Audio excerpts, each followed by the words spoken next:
이 시간 예배를 드리는 우리 모든 성도님들 개인과 가정과 직장과 업에 하나님의 최고의 축복이 임하시기를 주님의 이름으로 축원을 드립니다. 주는 그리스도시요 살아계신 하나님의 아들이십니다. 아멘. 우리가 구원의 길을 했는데요. 우리 오늘 렘넌트들이 한 6개월, 한 5개월 정도 되네요. 구원의 길을 이렇게 쭉 해가지고 시상을 했습니다. 상금을 5천만 원을 줬어요. 다들 놀래지만요. 다음에는 얼마를 더 줄지 모르겠습니다. 우리 렘넌트들에게 구원의 길을 하라는 이유는 그걸 좀 어렸을 때에 각인을 시키자. 어렸을 때 들어간 거는 안 빠져나가요. 비록 저들이 막 이렇게 막 날치기 해서 했지만은 그것이 머릿속에 진짜 예수님이 그리스도다 라고 각인되어 버리면은, 복음이 각인되면은 하나님이 그 사람을 쓰셔요. 구두 닦기 하는 한 아이에게 복음을 전했습니다. 교회 선생님이 가가지고 복음을 전했는데 이 아이가 복음을 들었어요. 복음을 듣고 그때부터 교회를 나오기 시작했는데, 근데 이 아이가 나중에 무드인데 나중에 미국의 어마어마한 대붕운동의 목사로 쓰임받았고요. 그리고 그 뒤에 무디 성경학교를 만들어서 많은 전도자를 배출해냈습니다. 내가 그냥 알고 있는 복음을 그냥 전했는데 놀라운 일이 일어나죠. 그래서 여러분들은 구원의 길 이러면은 머릿속에 요한복음 5장 24절 영적 심폐소생술이다. 또 오늘은 고린도전서 1장 18절 하나님의 능력이다. 여러분들이 정확하게 붙잡으셔야 돼요. 십자가의 도가 멸망하는 자들에게는 미련한 것이요 구원을 받은 우리에게는 하나님의 능력이다. 구원받은 우리에게는 이 십자가의 도인 구원의 길이 하나님의 능력이라고 해요. 정말 하나님의 능력이 맞을까? 저는 진짜 이 복음이 구원의 길이 하나님 능력 맞다. 왜요? 그래 오래지 않았습니다마는 우리 전사님 집 앞에 어떤 한 여성분이 이사를 와가지고 대나무를 꽂았어요. 무속을 하겠다. 그 연결을 시켜준 사람이 우리 1층의 세탁소 아주머니입니다. 그 아주머니가 늘 스님을 이렇게 끼고 있거든요. 그 스님이 중개를 해가지고 푸닥거리를 해주고 거기다가 집을 차렸어요. 우리가 기도해야 됩니다. 이 스님이 늘 찾아와요. 늘 찾아와가지고 혹시나 이러면서 푸닥거리 할 사람 없을까 찾고 있다. 그래갖고 갈급한 사람 찾아고 답도 주기도 하고 무속해라. 사실은 스님은 무속하고 연관이 없지만은 이 사람은 아마 뭔가 올바른 스님이 아닌 것 같아요.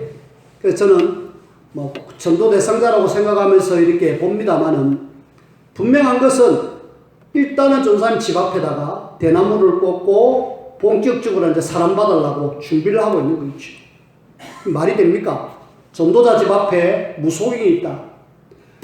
그때부터 지교회를 매주 모일 때마다 구원의 길을 계속 걸었습니다. 그 집 상대로. 그리고 렘넌트들 토요일마다 한 번씩 가가지고 그 담벼락에 서가지고 구원의 길을 걸었어요. 한 3개월 하고 난 뒤에 어느 날 밖에 보니까 무속하던 재단들이 다 밖에 나와 있어요. 뭔가 보니까 이제 무속 안 하겠다. 어디로 이사 갔는지 모르겠지만 어디론가 나가버렸어요. 지금 다른 사람이 이사 와 있습니다. 구원의 길. 저와 여러분들이 거리고 있는 구원의 길, 여러분들이 하고 있는 구원의 길, 하나님의 능력 맞습니다. 진짜 우리가 구원의 길의 비밀을 알고 한다라면은 흑암이 떠나가요. 우리가 정말 구원의 길 비밀을 하고 있다라면은 하나님의 능력이 나타난다니까. 그래서 구원의 길은 하나님의 능력이구나. 이 땅에 지금 약 한 75억 이상 되는 사람이 있을 거예요. 75억 되는 사람이 다 어디 잡혀 있느냐? 창세기 3장 속에. 하나님을 떠난 속에 잡혀 있고요. 그 다음에 이 모든 배후에는 요한복음 8장 44절 너희 아비 마귀가 조종하고 있어요. 그래서 성경에는 이 마귀를 세상신, 세상임금이라고 이야기하고 있습니다. 세상을 완전히 장악하고 있다 이 말이죠. 그래가지고 모든 사람으로 하여금 로마서 3장 23절에 제 가운데 빠져가지고 이 땅의 모든 사람을 12가지 문제 속에 계속 어려움을 당하게 하는 거죠. 하나님이 세상을 볼 때 너무 안타깝잖아요. 하나님을 떠나가지고 자꾸 문제 속에 빠지니까 이 사람들 보니까 다 멸망 속으로 가고 있다 아닙니까? 그래서 하나님은 여기서 우리를 건져내야 되겠다. 이래가지고 이 땅에 로마서 5장 8절에 그리스도를 보내주시기로 작정하셨습니다. 그리스도를 보내주셔가지고 하나님을 떠난 인생을 요한복음 14장 6절에 하나님 만나는 길을 열어주셨습니다. 선지자 되신 그리스도. 그리고 이 마귀를 절대로 이길 수 없는데 요한일서 3장 8절에 마귀에게서 우리를 승리케 해주셨고요. 이 죄 문제는 로마서 8장 2절에 보니까 우리를 죄와 사망의 법에서 해방시켜 주셨어요. 선지자, 왕, 제사장 이 세 단어의 의미가 그리스도잖아요. 이분을 제대로 알고 영접하는 순간에 12가지 문제에서 저와 여러분들은 지금 빠져나온 사람. 우리는 빠져나온 사람. 이 속에 비록 살고 있지만은 근본적으로 나는 이 세상 신, 세상 임금이 다스리건 여기에서 나는 하나님의 자녀로 빠져나온 사람. 그래서 하나님의 자녀로 빠져나온 우리는 뭐 해야 되느냐? 이 속에 있는 사람들을 안타까워하면서 영적 심폐소생술에요. 살려내. 안 살려내면 이 사람들은 죽는다니까요. 죽는 사람 이야기 한번 해볼까요? 정신적으로 시달리는 고등학생 하나를 엄마가 볼 때는 아이고 저기 사춘기인갑다. 저 사춘기 저거 아이고 뭐 나도 옛날에 그랬는데 뭐 이러면서 대수롭게 생각하고 그 딸을 그냥 내버려 뒀어요. 근데 조금 시간이 지나니까 이 아이가 뭔가 이 정신적으로 뭔가 막 시달리는 모습을 보이는 거죠. 심지어는 공격적으로 바뀝니다. 엄마에게 대들고 심지어는 뭐가 보이고 시달리고 잠도 못 자고 이러니까 엄마 입장에서는 곤란하잖아요. 그래갖고 이 딸을 안 되겠다 싶어서 어디 데리고 갔느냐? 병원에 데리고 갔어요. 병원에 데리고 갔는데 병원에서는 정신병. 입원시켜라. 근데 정신병이라면 사람들은 굉장히 뭔가 우리 집안에 정신병 환자가 있다 이러면은 굉장히 막 위축되잖아요. 엄마가 어쨌든 한번 해보겠다 해서 했지만은 도무지 안 돼요. 이래 병원에 입원시켰습니다. 입원시키고 뭐 환경이 되니까 돈을 넣고 이래갖고 이 딸을 병원에서 이렇게 있어요. 어느 날 좀 괜찮아하고 나왔는데 역시 똑같은 막 뭐가 보이고 시달리고 엄마를 괴롭히고 그래 안 되겠다. 이 딸 내가 도무지 내가 감당 안 되겠다. 이래가지고 병원에 입원시켰는데 한 30년 동안 병원에 있었어요. 고등학교 지나고 나서 한 30년 병원에 있으면 거의 한 50살 되잖아요. 엄마 입장에서는 나이가 이제 뭐 딸하고 나이 차이가 얼마나 나는지 모르겠지만 한 80살 정도 되겠죠. 이제 얼마 있으면 죽는데 이 딸 지금 병원비를 못 낸다. 이 딸 이거 어찌해야 되느냐. 이런 내용을 신문을 통해서 봤습니다. 아무도 이 사람에게 답을 못 주는 거죠. 답이 없을 뿐만 아니라 답을 못 주고 있는 거죠.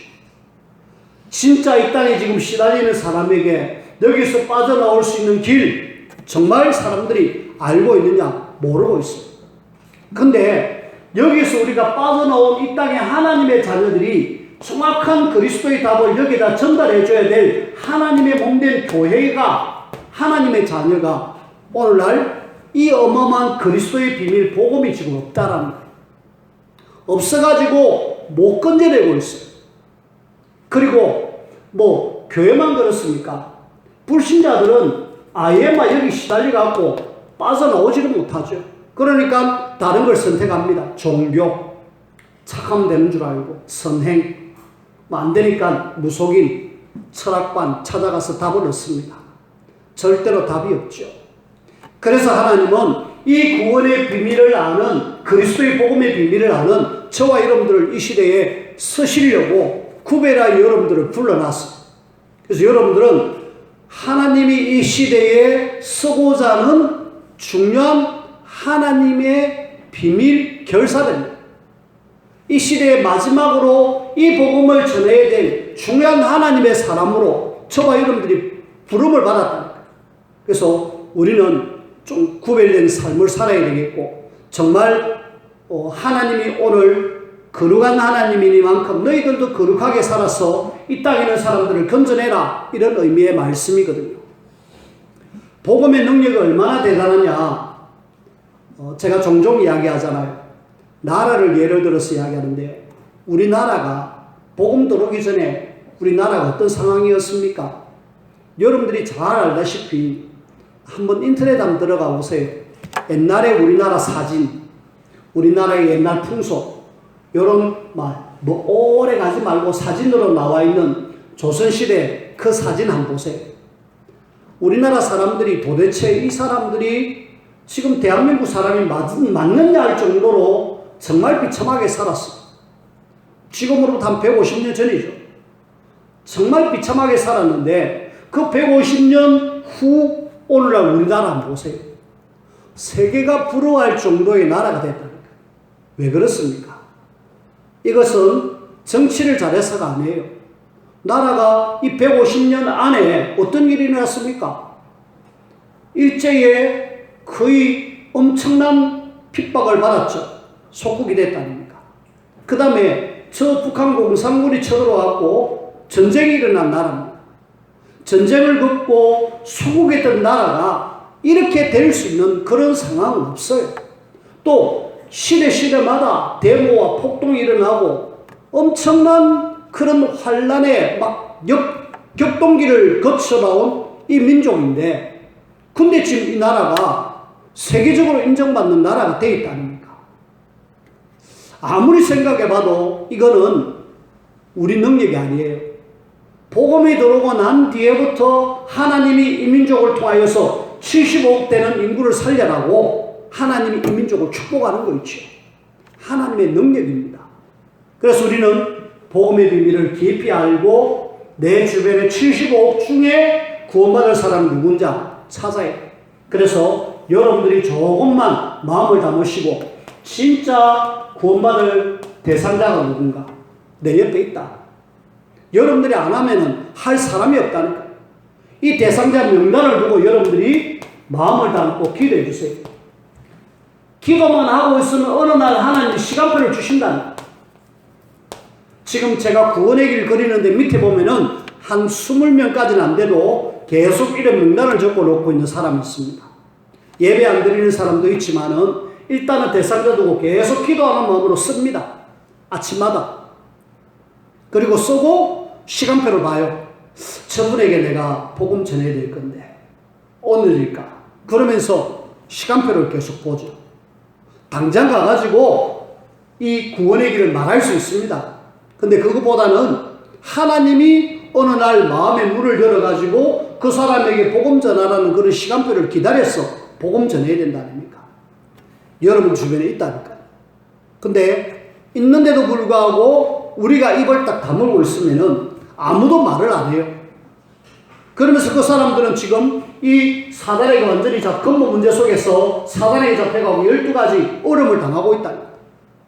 그래서 여러분들이 대상자 꼭, 그래서 한 300명은 좀 우리가 이 땅에 사는 동안에 하다가 가자. 여러분 있습니다. 핸드폰 한번 열어보세요. 저에게는 싹 다 믿는 사람이지만은 안 믿는 사람 몇 명 있어요. 그 외에는 다 믿는 사람이지만은 여러분들 핸드폰 열어보면은 안 믿는 사람도 주룩 합니다. 뭐 해야 됩니까? 뭐 때문에 하나님이 여러분들에게 그 핸드폰에 많은 사람들의 이름이 저장되어 있습니까? 복음 전하라. 이 구원의 비밀의 어마어마한 비밀을 전해라고. 이 300명 제대로 하다 보면은 하나님이 원하시는 30제자가 나와요. 사람 데리고 말씀 운동하면은 삼치기가 나옵니다.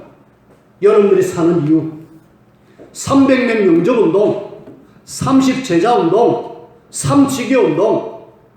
여러분들만 정신 딱 차리고 현장 속에서 말씀 운동하면은 지뢰는 보고만 되어집니다. 어렵지 않아요. 여러분들이 마음을 안 먹어서 그래요.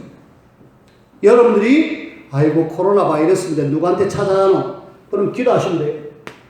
기도하고 있다가 하나님이 어느 날 시간표를 주면 찾아가면 됩니다.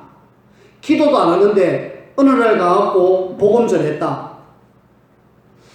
이전에 언동에 가가지고 복음을 전했는데 기도하지 않고 갔을 때는 그 지역에 있는 사람들이 얼마나 강팍한지 사람들이 막 뭐 때문에 왔느냐 하면서 굉장히 화를 내고 노발대발해요.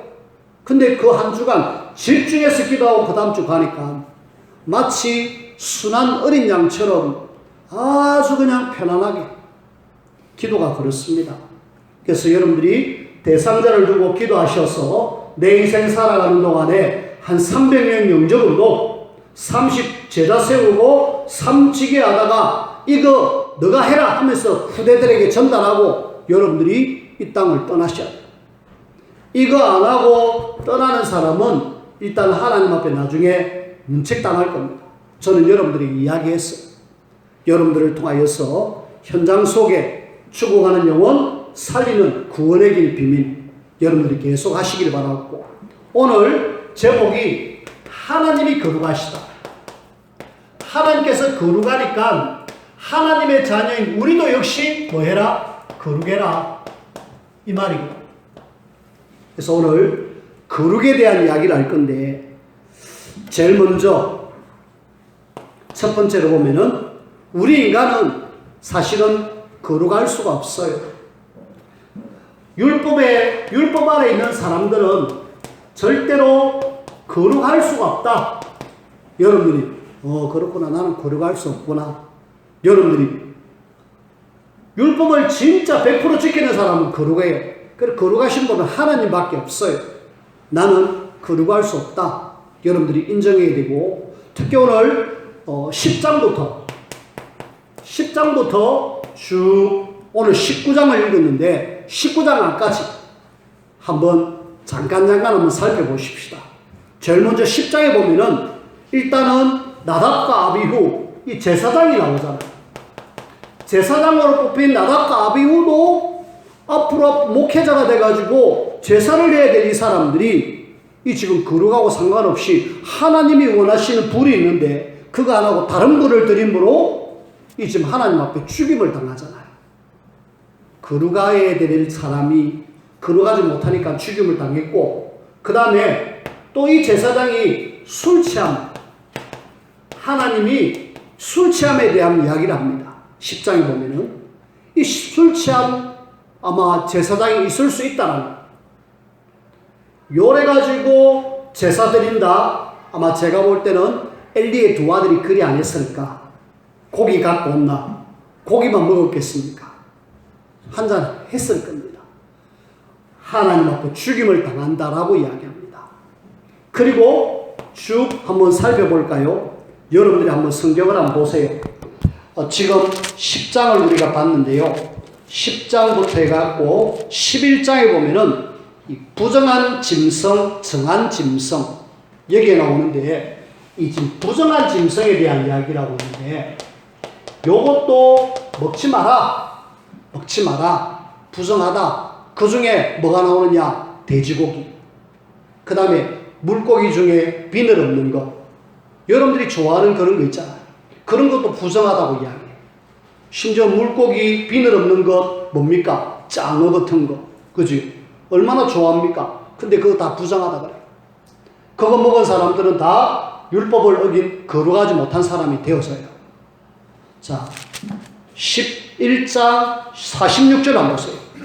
46절 47절에 보니까 이는 짐승과 새와 물에서 움직이는 모든 생물과 땅에 기는 모든 길 짐승에 대한 규례니 부정하고 정한 것과 먹을 생물과 먹지 못할 생물을 분별한 것이니라. 하나님이 딱 분별해놨다. 그 다음에 12절을 한번 보세요. 12장에 보면은 아이를 낳은 여인, 애를 낳았다. 이것도 이제 애 낳고 난 뒤에 사실은 아직까지 막 피가 나고 좀 그런 게 있잖아요. 그런 것도 역시 오지 마라 라는 이야기를 지금 하고 있고요. 그리고 13장에 보면은 피부병에 대한 이야기를 합니다. 피부에 나병 같은 것, 그리고 피부에 뭔가 뽀러지가 생기고 색점이 생기는 이런 것, 한마디로 피부병이죠. 이런 거 있는 사람들도 부정하다, 오지 마라 라고 이야기합니다. 아니 생기는 거, 몸에 생기는 거 이거 어떻게 내가 안 할 수 있습니까? 그럼에도 불구하고 이런 것들은 다 부정하다. 심지어 옷에 이런 거 묻은 것도 부정하다 라고 이야기하는 거죠. 그러면서 13장 59절을 한번 보세요. 13장 59절에 보니까 이는 트로세나 베오세나 그날에나 시에나 가죽으로 만든 모든 것에 발생하는 나병 색점에 정하고 부정한 것을 진단하는 규례다. 우리 옷에도 뭐가 묻었다. 옷 안 빨고 늘어나면은 허에 뭔가 피잖아요. 그런 것도 뭐다? 부정하다. 그 다음에 14장에 보면은 환자에 대한 이야기를 합니다. 역시 이것도 나병에 대한 이야기를 하고 있고요. 14장 33절 유부터 보면은 집에 생기는 곰팡이도 심지어는 부정하다. 요거 어디 옷에 돼 있다, 몸에 돼 있다, 다 부정하다. 그래서 14장 54절부터 57절을 한번 보세요. 14장 54절. 이는 각종 나병 환부에 대한 규례니 곧 옴과 어복과 가옥의 나병과 돋는 것과 뾰루지와 색점이 어느 때는 부정하고 어느 때는 정함을 가르치는 것이니 나병의 규례가 이러하니라. 이 지금 겉으로는 한 뭔가 눈에 보이는 부정한 것 다 이렇게 부정하다. 우리가 그걸 만약에 내 몸에 생겼다. 부정한 상태. 절대 거룩할 수 없다라는 15장입니다. 15장의 제목에 보면은 몸에 유출병이 있으면 몸에 유출병, 몸에서 뭔가 나는 것. 앞에는 겉으로 막 드러나는 어떤 모습을 보이잖아요. 근데 이 내 옷을 입은 상태에서 몸에서 뭔가 나는 유출병을 이렇게 쭉 찾아보니까 뭐다느냐. 남녀의 막 이렇게 건전한 부부 생활이 아닌 막 이렇게 난잡한 성생활로 인하여서 이 병이 걸리는 상태. 이래가지고 내 몸에 뭔가 안 좋은 것들이 막 흘러내리는 그런 질병, 성병이에요. 이 말은 한마디로 막 건전한 성생활이 아닌 막 난잡한 성생활에 대한 유출병. 이것도 역시 하나님 앞에 부정하다라고 이야기하는 거죠. 자, 이런 부정함을 이야기하고 있고, 그 다음에 16장에는 답을 얻고 17장에 보니까 17장 10절부터 쭉 보면은 피를 먹지 마라. 피. 그 다음에 18장에 보면은 가정한 풍속 따르지 마라. 다 부정하다. 그래서 결국은 이 지금 10장부터 18장까지는 하나님의 자녀가 이렇게 부정한 것에 대한 이야기를 하고 있습니다. 부정한 것 대면 우리는 그래서 쭉 보면 싹 다 어느 날 내가 이렇게 될 수밖에 없는 그런 상황에 오는 거룩하지 못하는, 그래서 인간은 절대로 거룩할 수 없다라는 것을 쭉 이야기하고 있습니다. 근데도 불구하고 하나님이 거룩하니까 하나님의 자녀 거룩해라라고 이야기합니다. 그래서 우리가 답을 찾아야 돼요. 율법으로 보면은 이런 쭉 말씀을 보면 우리는 전혀 거룩할 수 없는데 어떻게 우리가 거룩할 수 있느냐는 거죠. 그래서 우리가 오늘 이 19장 1절에서 8절 말씀 속에서가 아니라 하나님이 일단 거룩하다 그랬으니까 찾아야 됩니다. 거룩하신 하나님이시잖아요. 자, 유일하게 거룩하신 분이 누구냐? 하나님이시다. 하나님만이 유일하게 거룩한데 그 하나님의 자녀인 우리도 뭐해라? 거룩해라. 나는 할 수 없는데 왜 어떻게 거룩할 수 있습니까? 하나님을 떠난 인생은 절대로 거룩할 수 없잖아요. 악으로부터 구별된 삶을 살아야 되고 부정한 것으로부터 구별된 삶을 살아가는 것이 거룩한데 내가 어떻게 거룩할 수 있습니까? 답을 오늘 성경에서 말하고 있습니다. 하나님이 거룩하니 너희도 거룩하라. 그러면서 오늘 레위기서 16장에 나옵니다. 16장 1절에서 34절. 여기는 속죄일에 대한 이야기라고 합니다. 이걸 우리는 앞에다가 대속죄일이라고 해요. 이걸 이스라엘 나라의 달력으로 7월 10일 1년에 한 번 대속죄일을 지킵니다. 이때에 대제사장이 유일하게 그 성막, 성소와 지성소가 있는데 언약궤가 있는 지성소 안에 들어가서 하나님 앞에 예배드리는 날이 뭐다? 대속죄일이다. 1년에 제사장, 대제사장도 한 번 유일하게 들어가서 자기의 죄와 이스라엘의 모든 백성의 죄를 위해서 짐승을 잡아서 죽여서 이 피를 가지고 하나님 앞에 나가서 우리의 모든 죄를 용서해 주세요 라고 비는 날이 대속죄일. 요날 이 짐승이 죽음으로 우리의 모든 죄가 사함을 받았다. 우리는 어려울 수 없는데 이 짐승이 죽음으로 우리는 어려움을 이렇게 하나님부터 칭함을 받았죠. 죄인된 우리는 절대 어렵지 못했는데 이 짐승의 피를 흘림으로 어렵지 못한 우리를 어렵다라고 하나님 인정해 주시는 거죠. 뭐 때문에? 이 짐승의 피 흘림 때문에. 이 짐승의 피 흘림이 곧 뭘 의미하고 있습니까? 그리스도 십자가의 죽음을 이야기하고 있잖아. 그래서 우리는 절대로 어려울 수 없는데 이 예수님이 그리스도로 오셔가지고 십자가의 죽음에서 우리의 모든 죄를 다 가져가 버렸어요. 여기에 백목이 있습니다. 제 오른손에 잡혀 있는데요. 이 백목이 죄라고 치면은 우리 모든 사람은 다 죄에 매이는 사람이에요. 근데 죄 없으신 하나님이 이 땅에 내려오셔가지고 우리가 가지고 있는 죄를 다 가져가 버렸어요. 내가 갖고 있는 죄 주님께 다 내어놓습니다. 나의 모든 죄를 용서해 주세요 하는 순간에 우리 오른손에 있는 모든 죄는 다 없어지고 우리로 하여금 거룩하다 깨끗하다 해주셨어요. 이걸 우리는 신학적인 용어로 칭이라고 합니다. 하나님이 우리를 어렵다 해주셨어요. 나는 어려울 수 없는데 아무리 생각해봐도 율법의 행위로부터는 어려울 수 없는데 하나님만이 어려우신 분인데 어떻게 내가 어려울 수 있느냐?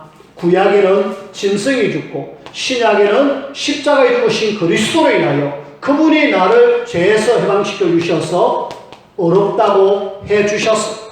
하나님의 은혜죠. 저와 여러분들은 어려운 사람이 되어졌어요. 나는 어려운 사람이다. 어려운 사람으로서 나는 조금 뭔가 거룩은 구별된 삶을 살자. 지금 75억 인구들은 이렇게 살고 우리는 지금 빠져나온 사람이에요. 빠져나온 사람답게 저와 여러분들은 살아야 돼요. 그래서 우리가 사는 이 세상에 지금 불신자들과 함께 살고 있잖아요. 불신자 속에 우리는 하나님의 자녀의 신자로서 구원받은 사람으로 살고 있습니다. 믿지 않은 사람들은 누굴 보고 있느냐? 신자를 보고 있습니다. 이 땅의 유일한 희망이 하나님의 자녀입니다. 그럼에도 불구하고 오늘날 하나님의 자녀들이 복음을 몰라갖고 이 사람들에게 답을 못 주고 있잖아요. 어떻게 보면은 불신자, 신자 비슷하게 살아가고 있습니다. 아니요. 저와 여러분들은 구별된 삶을 사셔야 돼요. 75억 인구가 싹 다 하나님을 떠나 죄 가운데 사단손에 잡혀있다 하지만 나는 여기서 빠져나온 사람입니다. 구별된 사람입니다. 여러분들이 구별된 삶으로서 우리는 어떻게 살아야 될지 찾아야 돼요. 그러면은 이 불신자, 신자, 불신자들이 이렇게 보면서 우리는 지금 어떻게 지금 구별된 삶을 살아야 될 것인가? 그걸 여러분들이 성경 속에서 찾아내야 돼요. 19장 8절 이후에 보면은 계속 보면은 하나님의 자녀가 어떻게 살아야 될 것인가를 말씀을 하고 있습니다. 자, 일단은 9절 10절에 보니까 가난한 자들, 집 없는 자들을 뭐 해라? 좀 배려해 주라. 곡식 거둘 때에 곡식 다 줍지 마라. 이삭 좀 널짜놔라. 포도원 열매 다 따지 마라. 가난한 사람 와서 따먹도록 좀 해줘라. 어려운 사람. 그 다음에 11절에 보니까 도둑질 하지 마라 좀. 속이지 말고 거짓말하지 마라. 내 이름으로 거짓 맹세하지 마라. 그러면서 계속 뭐 해라? 하나님의 자녀로서 뭔가 구별된 삶을 살아라. 근데요, 이 땅에 뭐가 있습니까? 사단이 있잖아요. 구원받은 하나님 자녀를 공격하는 이 사단은 구별된 삶을 못 살게 합니다. 내가 이 세상 속에 살면서 뭔가 구별된 삶을 살 수 있는 힘과 비밀이 있어야 되는데, 이게 없어가지고 맨날 사단이 구별된 삶을 살지 못하도록 불신자고 신자고 똑같이 살도록 자꾸 그렇게 만드는데, 이걸 여러분들이 뭔가 가지고 있어야 돼요. 그걸 불신자 용어로는 내공이라고 합니다. 하나님의 자녀의 말로는 영적인 서밋이 되어져야 돼요. 저와 여러분들이 지금 영적 서밋 많이 듣고 있잖아요. 내가 이 세상에 아무리 험하고 아무리 악하다 할지라도 거기에서 내가 얼마든지 이길 수 있는 영적 서밋 되어지면은 여러분들은 세상에서 구별되게 살 수가 있어요. 이렇게 하기 위해서는 여러분들이 나름대로 이 서밋의 시간을 가요. 서밋 타임. 그래서 저는 이 서밋 타임을 여러분들이 새벽에, 아침에, 혹은 낮에, 혹은 밤에 요 시간을 좀 꼭 가져라. 여러분들이 아침에 일어나가지고 바삐 막 직장 가지 말고요. 뭔가 하나님을 바라보는 시간을 딱 가지고 나가고, 하루 저녁에 돌아와서는 하루를 돌아보면서 시편 5편 3절에 아침에, 시편 17편 3절에 밤에, 낮에는 계속 하나님을 바라보는 그런 시간을 가진다면 영적 서밋이 될 수가 있어요. 지금부터 여러분들이 서밋 타임을 가지시라. 그러면은 구별된 삶을 살지 말라 그래도 살 수 있습니다. 그리고 서밋 타임이 되어졌다면 여러분들이 서밋 자세를 가져. 내가 하나님 앞에서 정말 구별된 자세. 오늘 성경 말씀에 이렇게 내보고 살아라는구나. 말씀 따라 인도받는 사람. 말씀 속에서 인도받는 사람. 그리고 그릇을 갖춰야 됩니다. 그래, 내가 영적 서밋이 되어지기 위해서는 진짜 내가 그릇 제대로 갖춰야 되겠구나. 서밋의 그릇이 되어져야 돼요.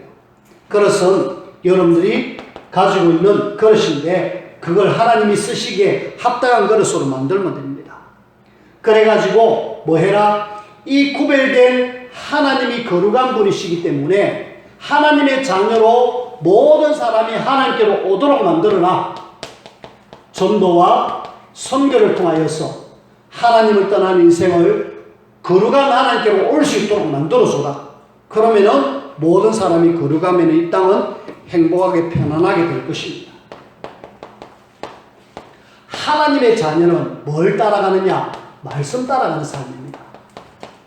저와 여러분들이 오늘도 예배 시간을 통하여서 말씀을 들었습니다. 하나님이 거룩하니까 내보고 거룩하란갑다.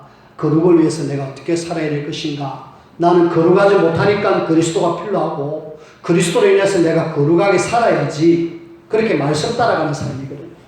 그래서 여러분들이 일단 우리 전체가 지금 가고 있는 메시지가 뭐냐면은 앞선 목사님이 지금 성전 건축을 두고 계속 말씀하고 있습니다. 그 속에서 우리가 붙잡아야 될 것 237 센터, 그 다음에 서밋 센터, 그 다음에 힐링 치유 센터, 요 이야기를 계속 하셔요. 렘넌트를 지금 이렇게 만들어라 라는 이야기를 지금 계속 하시는데 저는 개인적으로 우리 교회도 그래 주변에 다민족 많이 있으니까 제대로 세워야지. 우리 후대와 여러분들을 서밋으로 치유로 해야지. 전체 메시지가 지금 흘러가고 있습니다. 그리고 우리 강단은 하나님이 지금 레위기 말씀을 통하여서 뭐 하기를 원합니까? 복음 제대로 붙잡고 예배 축복 누리기를 원하고 있잖아요.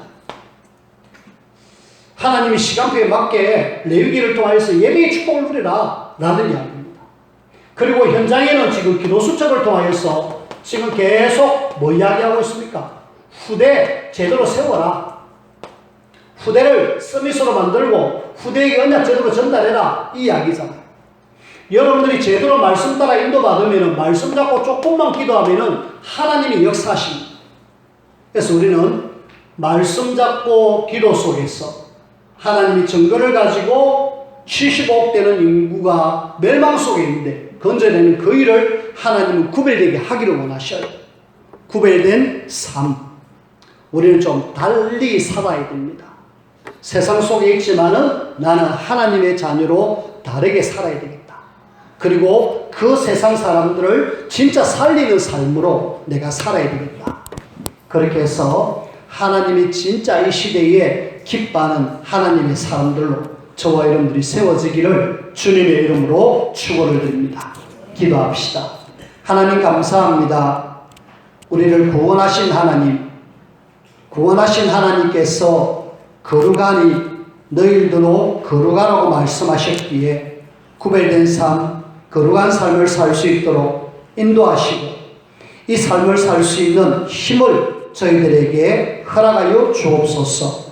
우리를 통하여서 죽어가는 현장의 사람들 살려내는 이 일에 가장 충성되어 쓰임받는 우리 모두가 되게 축복하여 주실 줄 믿고 감사를 드리며 예수님 이름으로 기도합니다.